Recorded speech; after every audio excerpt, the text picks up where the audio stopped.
You're watching Sabihin, YT kung Verse pinuntahan Channel. ka Let's watch. ni Mayor Duterte at that time, kilalang kilala nung Mayor Duterte at that time, mga asawa mo. Hindi ko, Palagay ko, hindi kanya pupuntahan kung hindi mahalaga si Alan C. kay Mayor Duterte. Tama?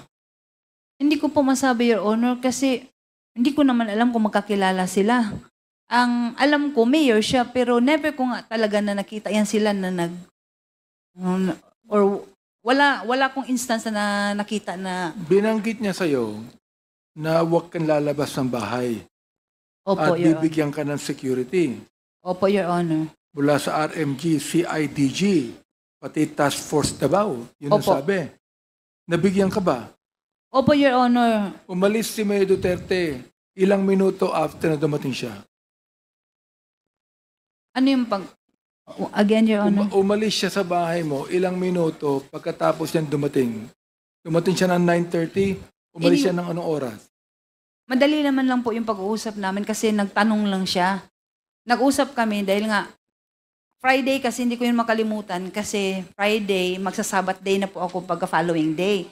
Supposedly doon po yung Sabbath service namin sa Eden, yung resort doon sa Davao. Yung sinabi niya sa akin na huwag kang umalis kasi babalik ako sa'yo bukas. Huwag ka muna magpunta So, doon. nung umalis siya, Miss Jed, dumating yung mga security. Actually, nung pumunta po siya, Your Honor, marami sila eh. Marami siyang kasama. Marami sila. Kilala mo ba yung ibang kasama niya? Wala akong nakilala kahit isa doon, maliban wala. sa kanya. Wala siyang kasamang anak niya o sino man? Vice Mayor, Kunsel, wala po siyang kasama?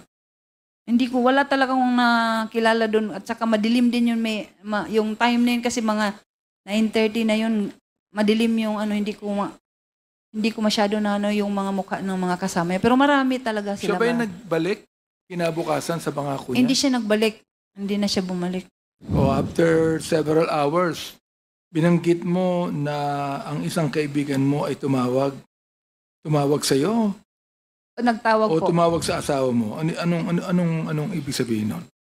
Ito, hindi ko talaga ma-sure kung sa akin na cellphone o sa asawa ko. Kasi nga, yung cellphone ng asawa ko, pag hindi siya sumagot or naka-off, magda-divert po sa akin. Mhm. So, nung time na tumawag yung kaibigan niya, kalimutan ko na yung pangalan, matagal-tagal lang, 20 years na po. Kasi, nung tumawag siya sa akin, Nakausap mo siya? opo, nang pagsagot ko, so, siyempre, kilala niya, babae ang sumagot, so ako yon.